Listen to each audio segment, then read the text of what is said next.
Бұл жақтан анан кейін сары майыңарды, құртыңарды, бардығын құда қаласа бізде тоғынықын таза қылып апарып беріп тұрсаңыздар, шаһарлықтар ақшасын аябайды. Экологически чистый товарларға.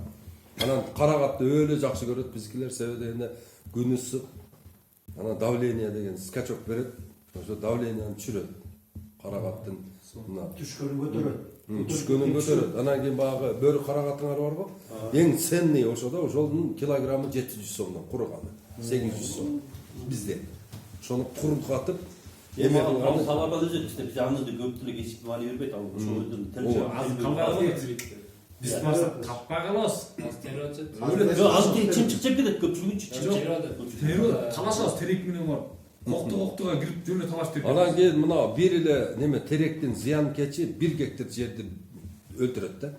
Мына терек, кара тал, анан бака терек, мака терек ошо бар кыйып жок кылып туруп анын ордуна карагай неме кылды. Анан неме елка, ел. Голубой ел. Терек карагат өсүрбөй турбайбы, значит. Тереге. Желе болуп кетти анан. Бардык ошодон чыгат. Ошол менин могу эки агороттун ортосунда бирөө кара тал айдап салганда ушундай катуу чоң эме берет, көлөкөчү. Ошонун үстүнө мен бүт карагат айдагам да. Эми ошол жакшылап эме баягы өзүмдүн оюмдагыдай эме албайм да. Толук кандуу сугарам, толук кандуу кырк берем. Бирок шамал болот го. Дуу эткенде эле ошол неме мөмөлүү дарактарга секире берет да. Желе сразу бир неме болот, шамалда эле уже канча миллионду айдап коет ошол гектар жеригечи. Бир эле теректин зыяны. Ал жерде эгерде 1 гектарга 4 тал боло турган болсо, ал жерде башка эч нерсе ала албайсың. Зыянкечтер деле багып отура бересиң. Ошон үчүн үч ара сүйлөшүп, мына достук айылында азыр ошол баа жигиттин аты ким эле? Замирбек деген ошо айыл башчысы азыр айылдагы адамдарга түшүндүрүү иштерин жүргүзүп, азыр мына теректи алдырат экен, анын ордуна эмени отургузат. Карагай отургузуп кетти. Аябай сонун болуп калыптыр. Эмелер уже жок да.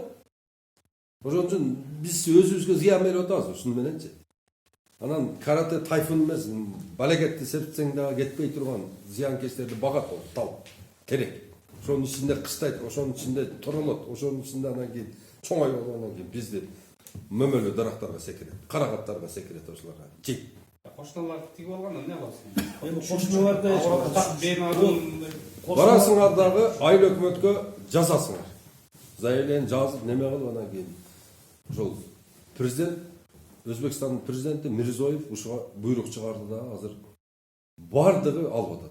Бардыгы. Өзбекстан полностью эски, баягы советский каражыгач, маражыгач дагырактардын полный арылып атат. Алар анын ордуна, алар дагы арча, глицина, анан кийин дагы эмне? Самшит отургузгула. Эң жакшы самшит. ошону биз армиябызга түшүнүп керек да. Эми биздеге менин ошо агороттун капиталы бүт эме болуп атпайбы, талчы. Заводтан оттуганда. Мен да ушул группага кирип алгам. Телефон скип болгон. Шартназар бар. Анан сүйлөшүп отурган школага сизди келет деп. Ушул күндү мен токой чарбасын керекмин. Жакшы. Токой чарбасы.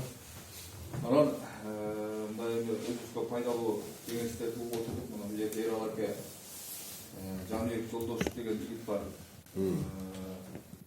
Акталда жайыт комитет болуп жүргөн Ырыс деген жигит бар. Ушул кишилер ушул көп өңбөк кылып дыйканчылыкта жүрөт. Ташбайке жакшы тааныйт. Акталда Ырыс деген жигит жайыт комитет болуп иштейт. Агоротунан жылына өзүнө кичинекей агоротунан 5 тоннадан ашык помидор өстүрүп, анан Акталан район эл помидор менен багып турат да. Анан мына Эрал аке, Жаныбектер дагы ошол жана айтып аткандай элдик методунан жанагындай жугуштуу нерсенин баарын дарылап бул кишилер көп нерсени үйрөнүп калды. Анан ошо Жаныбек досум да келмек чалып калып, охрон кетип бартам, кайра жакшы кеңештер болсо айтып коюңуздар деп калды. Анан сиздер айтып аткан баары туура туугандар. Биз эми бара-бара өзүбүз ошол сатып байып кетпесек дагы өзүбүз балдарыбызга жет, ага туугандарга жеткилей ушундай таза нерселерди айдап эгип жашашыбыз керек мезгил келди. Анан эми быйыл Токой чарбасында 1060 карагат бар. 15 сомдон сатабыз. Андан сырткары сиздер айтып аткан сорт былтыр мен жетекчи болуп келгенде 9 булак билесиздер, Саржыгач соңкол кетип аткан жергечи. Ошол жерге Карагандык байкенин баласы жана сиздер айтып аткан сорт тап келип эккен да. Анан быйыл эми түшүмүн көрөбүз. Эң суук жер билесиздер ошол жер. Эксперимент катары ооба.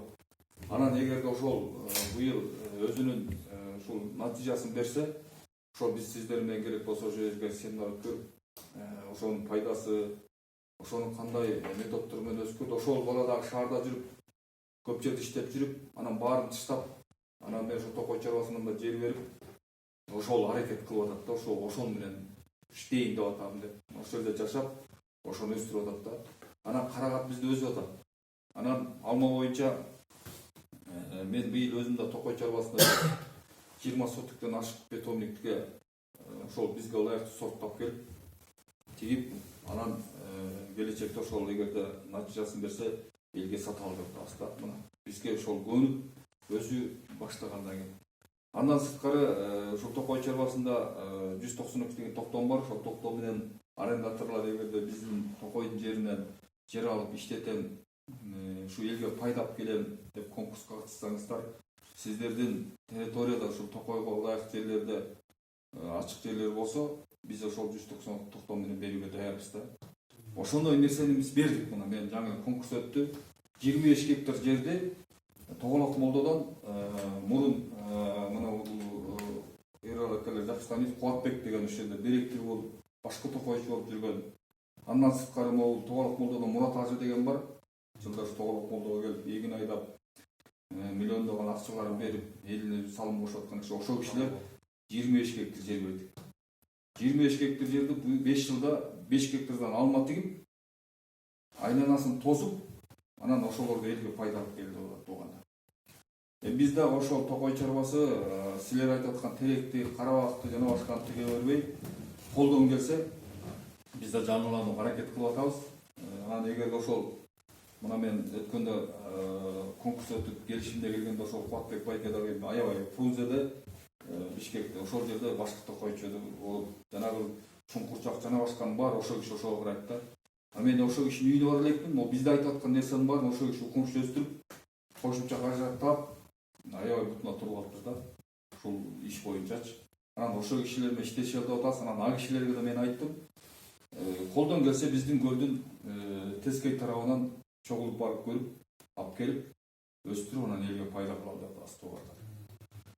Андан сырткары сиздерге маалымат катары мынча келипсиздер. Быйыл эми питомниктин бар Токой чарбаныкы биякта билесиздер, биякта болгон Коңорчокто частный жерде 1 гектарга жетпеген жерибиз бар, билесиңер. Анан быйыл мен өзүм барып, жерге тал менен илердин ортосунда билесиздер, тигил абаган баары нарын суу биягы, теги абаган жегин бар биздин Токойдун жери да. Ошол жерде 300 гектардан ашык биздин жер экен. Жанагы Чолоккайым менен жерге талдын ортосунда Тагайку деген жер бар, сарайлар бар экен, ошол жерге барып көрдүм. Быйыл 100 гектардан ашык жерде ошол жерди тостурайын деп атам. Тостуруп, жылына 5 гектардан ошол жерге пайдалуу теректерди жана башкаларды тигип, анан эгерде эметсе ошол жерде чоңураак кылып питомник кылып ушул ишке да иш алып барсак деп атабыз. Керек, андан дагы баабандык маалиметте жана сиздер айтып аткан суу кичине проблема экен, бирок мен ошол жерге барып кызыгып көрдүм. Ал жерде эралык суунун бир жакшы касиети, бир 10 метр казсаң эле жердин алдынан суу чыгат экен да. Анан ал жерде сарайдагы балдар, жайыт комитеттер өздөрү кызыгып бизди чакырып атат да. Анан биз колдон келсе быйыл зыңкыйтып тосуп беребиз. 3 гектар, 5 гектардан буюрса тиги бак отургуза баштайбыз. Анан отургузганда жылдагыдай бир бадрат токой эмес, келечекте токой болуп ошол жерге эле салгыдай кылып, ошол балдардын жаштардын өсүндө эмилгесин, бул жер футбольный поле болсун, бул жер позитивдүү болсун, жана башка деген ушундай негизди тигел деп атабыз туугандар. Ошол жерде өсүп кеткенден кийин биз жанагы тосулган зымдарды алып коебуз, ал элдин менчиги. Анан ушундай иштерди жасап атабыз. Анан дагы жакшы кызыктырган нерсе ошол жерде 3 булак бар экен. Ошол булактардын көзүн тазалап, эгерде булактар чоң чыкса, питомниктарды алып барып, ысык келет бул айткандай. Мен айтып атам, менин балдарга айтып атам, жылда эле терек, анан карагай деп башка деп жүрө бербей, питомникти өскөртөлү деп атам. Бир жакты жана мөмө кылалы деп атам. Бышыкчылык жакты. алмасын, жана сиз айтып аткан баарын алып барып ошол жерге эгелеп, анан ошондо иш кылалы атам. Буюрса эгерде бул жерди мен буй баштайм, тостуруп. Ушул жак бир шарттуу болсо, биз ошол жакта ушундай нерселерди өстүрөбүз болганда. Маалымат катары да силерге. Анан мен да ушул группада жүрөм.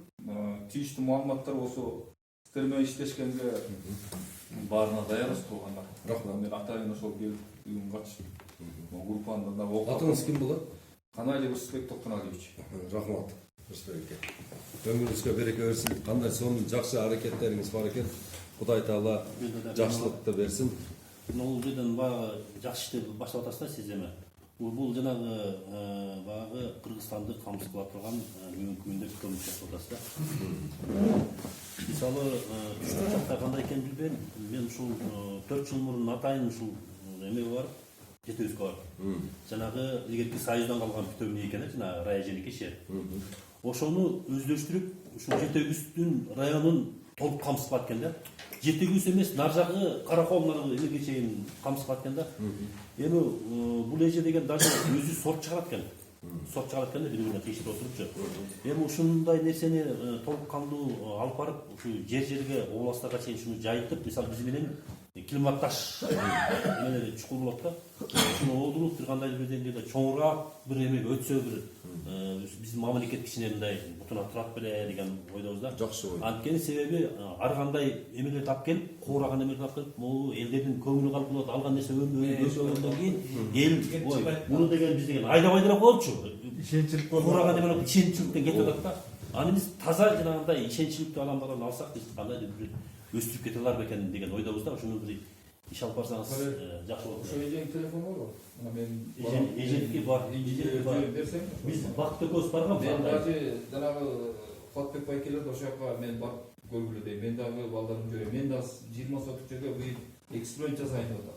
Ошондой ишенчтүү жерден алып Эми жанагы телефондорун берип койсоңуздар. бул эже деген жанагы эмелерчи, жана америкалыктар эме жасап да, алтын жасап да, ошолор элди